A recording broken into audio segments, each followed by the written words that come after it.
নমস্কার, আমি সুকৃতি দান। আশা করি আমরা সবাই ভালো আছেন। আপনারা সবাই দেখছেন অ্যাস্ট্রো সলিউশন। আজকে আমি আলোচনা করব যে বাচ্চাটি কি যোগ থাকলে আমাদের জীবনে ডিভোর্স, সেপারেশন বা সার্বিকভাবে বিবাহিত জীবনে হাজারো সমস্যা ক্রিয়েট করে। কোন জায়গাগুলো থেকে আমাদের জীবনে বিবাহিত লাইফে হাজারো সমস্যা ক্রিয়েট করতে পারে, কিভাবে আমাদের বিবাহ বিভ্রাট অর্থাৎ সেপারেট হয়ে যাওয়া, ডিভোর্স হয়ে যাওয়া বা ভুলভাল লাইফ পার্টনার পাওয়ার হাত থেকে বাঁচার কি এমন প্রতিকার আপনার অ্যাস্ট্রোলজিক্যাল ভাবে করা উচিত, বা কোন কোন ইন্ডিকেশনগুলো আপনার জীবনে বিবাহ লাইফটাকে ড্যামেজ করতে পারে, এ নিয়ে একটা দীর্ঘ আলোচনা। মূল আলোচনায় আসার আগে আপনাদের জানিয়ে রাখি, অ্যাস্ট্রো সংক্রান্ত নিত্য নতুন টিপস পেতে আমার এই অ্যাস্ট্রো সলিউশন চ্যানেলটিকে সাবস্ক্রাইব করুন, পাশে থাকা বেল আইকনে ক্লিক করুন। চলে আসি মূল আলোচনায়। প্রথমেই বলবো, দেখুন, এখনকার যুগে একটা সম্পর্ক বা রিলেশনশিপ অত্যন্ত একটা খুব মূল্যবান ব্যাপার। মানুষ কিন্তু হয়তো সহজে অনেক অর্থ ইনকাম করতে পারে, কিন্তু মানুষ সম্পর্কের জায়গায় আস্তে আস্তে আমাদের সম্পর্কগুলো অনেক ফিকে হয়ে যাচ্ছে। মানুষের শরীর যেমন ফিকে হয়ে যাচ্ছে, মানুষ ক্রমাগতভাবে এই পেস্টিসাইড বিভিন্ন ধরনের ইউজ করা সবজি ফলমূল খেয়ে যেমন মানুষের গড় আয়ু যেমন কমে যাচ্ছে, তেমন রিলেশনশিপের মধ্যে সেই যে বন্ডিং ব্যাপারটা যত সময় যাচ্ছে, যত আমরা স্মার্ট হচ্ছি, যত মোবাইল ফোন সোশ্যাল মিডিয়ায় অ্যাডিক্টেড হচ্ছে, তত কিন্তু আমাদের সমাজে একটা ব্যাধির মতো হয়ে দাঁড়িয়েছে ডিভোর্স, সেপারেশন, বা কিছুদিনের মধ্যেই হয়তো একটা বিয়ে করলো, খুব একটা ভালো সম্পর্ক ছিল, প্রেম করে বিয়ে করলো, সেই সম্পর্ক ভেঙে চলে যাচ্ছে। এইখান থেকে আমরা অ্যাস্ট্রোলজিকে কাজে লাগিয়ে কিভাবে এই জায়গা থেকে রিলিফ পেতে পারি এবং কোন কোন ইন্ডিকেশন আপনার বাচ্চাটি থাকলে আমরা বলতে পারি যে আপনার জীবনে ডিভোর্স বা সেপারেশনের সমস্যা ক্রিয়েট করতে পারে বা বিবাহিত জায়গায় আপনাকে সাবধান হতে হবে, এই নিয়ে টোটাল আলোচনাটা করব। আশা করবো আপনাদের ভালো লাগবে, তাই অনুষ্ঠানটিকে মন দিয়ে শুনুন এবং বোঝার চেষ্টা করুন। প্রথমেই বলবো, দেখুন, আপনার লগ্নের এক্সপেক্টে, নট রাশির এক্সপেক্টে, লগ্নের এক্সপেক্টে সপ্তম ভাবটাকে অত্যন্ত ইম্পর্টেন্ট। তাই সপ্তম ভাবে কোন গ্রহ বসে রয়েছে বা সপ্তমপতি কি অবস্থায় রয়েছে, এই জায়গাটাকে খুব ভালোভাবে অ্যানালাইজ করতে হয়। অনেকে অনেক কথা বলবে, বিভিন্ন ইউটিউব চ্যানেলে বিভিন্ন মানুষ বিভিন্ন নিয়ে কথা বলতে পারে, কিন্তু অ্যাকচুয়ালি মেজর জায়গাটাকে আমাদের কখনো ছেড়ে গেলে হবে না। সেটা হচ্ছে আমাদের বিবাহ সম্পর্কিত ব্যাপারে সপ্তম ভাব অত্যন্ত গুরুত্বপূর্ণ।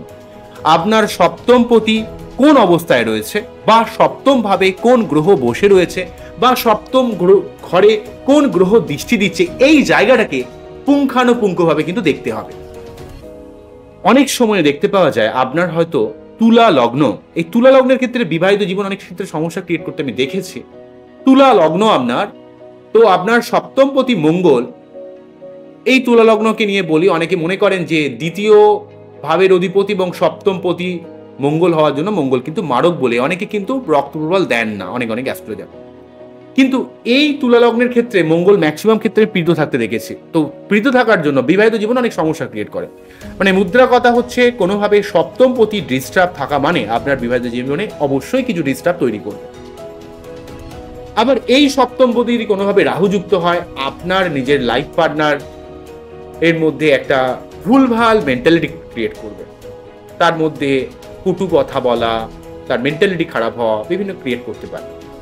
তো আমাকে দেখতে হবে যে সপ্তম ভাবে কোন গ্রহ বসে রয়েছে, সপ্তমপতি কোন অবস্থায় রয়েছে, বা সপ্তম ভাবের উপর কোনো শুভ গ্রহের দৃষ্টি পড়ছে না অশুভ গ্রহের দৃষ্টি পড়ছে। আপনারা জানেন যে শুভ গ্রহ মানে হচ্ছে বৃহস্পতি, বুধ, চন্দ্র, শুক্র, তবে পূর্ণিমা চাঁদ হলে ভালো হয়।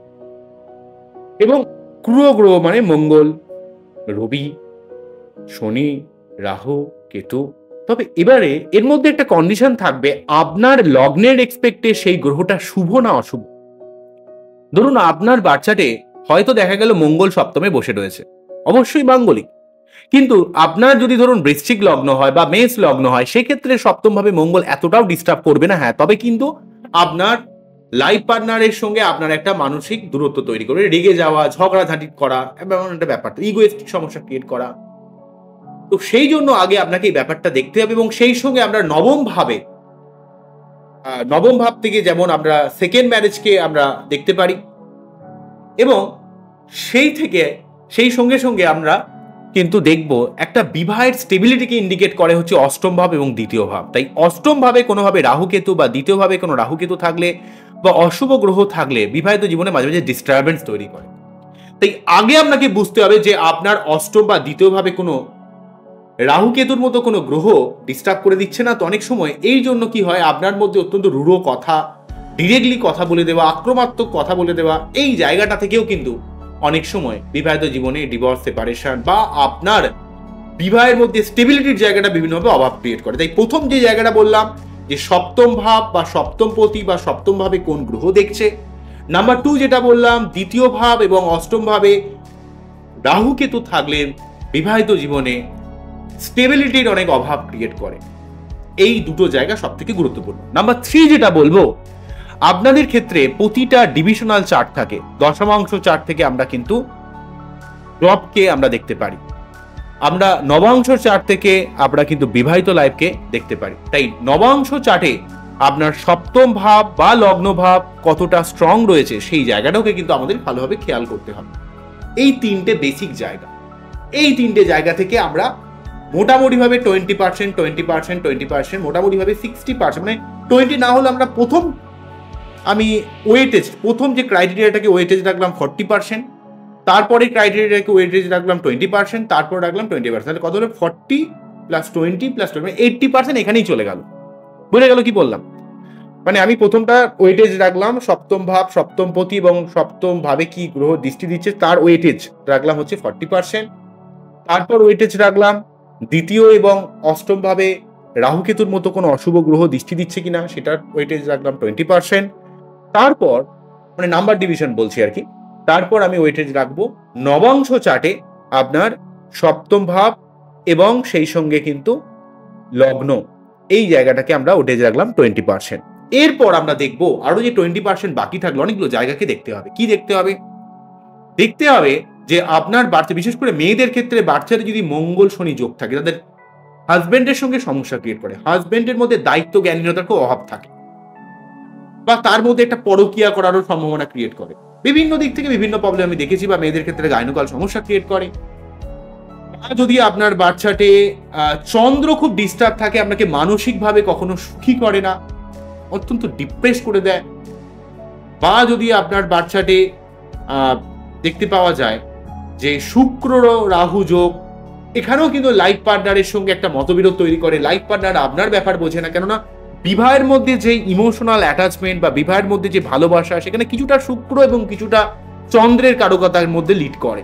তাই এই পার্টিকুলার জায়গাটা, অর্থাৎ মেয়েদের ক্ষেত্রে শনি মঙ্গল যোগ অত্যন্ত বিপজ্জনক হতে পারে, ঠিক আছে, বা চন্দ্রপীঠ থাকতে পারে বা শুক্রপীঠ থাকতে পারে। এই জায়গাগুলোর ওয়েটেজ আমি মোটামুটি 20% রাখছি।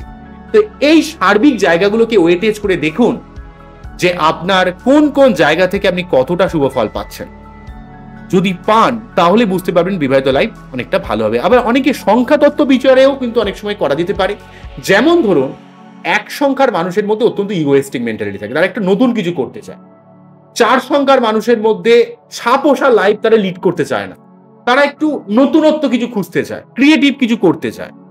আবার 6 সংখ্যার মধ্যেও কিন্তু আমরা দেখতে পারবো তাদের মধ্যে একটা অর্থকেন্দ্রিক মেন্টালিটি, তাদের মধ্যে যে কোনো প্যাশন, যে কোনো ক্রিয়েটিভ জায়গা শুক্রের প্রভাব থাকার জন্য তাদের মধ্যে ক্রিয়েট করে। তো 6 সংখ্যা মানে 6 হতে পারে, বা আপনার 15 হতে পারে, এইভাবে আমাদের দেখতে হবে, অর্থাৎ যোগফলটা 6 হতে হবে। বা 9 সংখ্যার মধ্যে আপনার অত্যন্ত মাথা গরম ক্রিয়েট করতে পারে, এগুলো কিন্তু থাকছে। তো এরা মানেই যে ডিভোর্স হয়ে যাবে তা ঠিক নয়, তবে জেনারেলি ভাবে কিন্তু 1, 6, 9 বা 4 এদের মধ্যে কিন্তু একটু নতুন কিছু করা, ক্রিয়েট করার একটা ব্যাপার কিন্তু থাকে। এবং 9 সংখ্যার মধ্যে কিন্তু অত্যন্ত মাথা গরমের ব্যাপার ক্রিয়েট করে, সব সময় তারা খুব মাথা গরম করে বসে, স্টেট কার্ড কথা বলে দেয়। তবে দুটো গ্রুপ রয়েছে, একটা দেবতাদের গ্রুপ, একটা দৈত্যদের গ্রুপ।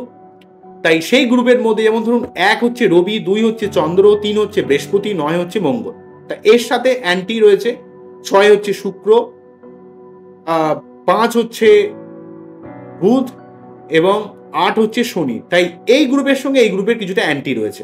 তবে 1 বা 4-এর সঙ্গে অনেকটা ডিফারেন্স থাকলেও কিন্তু দুজনেই একটা ক্রিয়েটিভ পার্সন হয়। তবে 1 কিন্তু একটু আত্মাগতভাবে জীবনে অনেক বড় কিছু করতে চায়, সবাইকে নিয়ে চলতে চায়, কিন্তু 4 কিন্তু ছাপোষা লাইকে, অর্থাৎ যেটা নিয়ে রয়েছে তার মধ্যে মোটেই থাকতে চায় না, নতুন কিছু করতে চায়। এই ধরনের একটা ডিফারেন্স কিন্তু ক্রিয়েট করে। 1, 4 দুজনেই কিন্তু ক্রিয়েটিভ, কিন্তু 1 কিন্তু একটা ট্র্যাডিশনকে ফলো করে চলে, 4 কিন্তু কোনো রকম ট্র্যাডিশন বা কোনো রকম ব্যাপারকে অতটা পাত্তা দেয় না, মানে যে কোনো রকমের গতানুগতিকতাকে হেট করে, একঘেয়ে হয়ে যায় সব জায়গায় ব্যাপারে, খুব অধৈর্য ব্যাপার ক্রিয়েট করে। কিন্তু 1-4-এর মধ্যে কিন্তু অনেকটা সখ্যতা রয়েছে। তেমন 7-এর সাথে কিন্তু অনেকেরই যায়, কারণ 7 কেতু, 7-এর সঙ্গে কিন্তু মোটামুটি দুটো গ্রুপই মেলে। তাই এগুলো আমরা সংখ্যাতত্ত্ব থেকেও বিচার করতে পারি কিছুটা হলেও, কিন্তু আমি যে প্রথম যে 4টে রাখলাম সেই জায়গাটা সব থেকে বেশি গুরুত্বপূর্ণ হবে। যদি বিচার করেন তাহলে কিন্তু বিবাহিত লাইফ সম্বন্ধে অনেকটা ক্যালকুলেট করতে পারবেন। এই ধরনের ভিডিও দীর্ঘদিন ধরে করা হচ্ছিল না, শুধুমাত্র রাশিফল, গ্রহগুলো কোথায় অবস্থান করছে, আপনার কি পরিবর্তন যোগ আসছে, এই নিয়ে সারাক্ষণ ভিডিও করছি আমি। আমি নতুন স্বাদের ভিডিও সবসময় করে থাকি। আমার ইচ্ছা সবাইকে কিছু নতুন কিছু জানানো। এই ছাপোষা একই জিনিস চলছে গতানুগতিক ভাবে, সেই জিনিসকে আমি নিজেও কিন্তু খুব একটা পছন্দ করি না। যে কোনো জিনিস যখন নতুন কিছু আসে, নতুন কিছু আমি যখন নিজেকে ইনভেন্ট করি, ক্রিয়েট করি, সেই জিনিসটার নতুন কিছু ভাবে কিন্তু প্রকাশ পায়। তাই সলিউশন যারা দেখেন তারা জানেন আমি সবসময় নতুন কিছু করার চেষ্টা করি, সবসময় আপনাদের নতুন ভাবে জীবনকে দেখানোর চেষ্টা করি। তাই থ্যাঙ্কস টু অডিয়েন্স যারা আমাকে সাপোর্ট করছেন, and thanks to YouTube team যারা প্রতি মুহূর্তে আমাকে এইভাবে সাপোর্ট করে চলেছেন, আমাকে এত বড় একটা প্ল্যাটফর্ম দিয়েছেন। এই সুযোগ না পেলে আমি কিন্তু কখনোই আপনাদের কাছে এত সহজে আসতে পারতাম না। তাই thanks to audience and thanks to YouTube, সবাইকে ধন্যবাদ জানাচ্ছি। এবং আপনারা যদি সত্যি ভিডিওটা ভালো লেগে থাকে, যদি উপভোগ করে থাকেন, অবশ্যই ভিডিওটাকে একটা লাইক করবেন, এবং যদি আপনারা আমার চ্যানেলে নতুন হন অবশ্যই চ্যানেলটাকে সাবস্ক্রাইব করবেন। আবারও দেখা হবে নতুন কোনো ভিডিও নিয়ে। নমস্কার, থ্যাংক ইউ।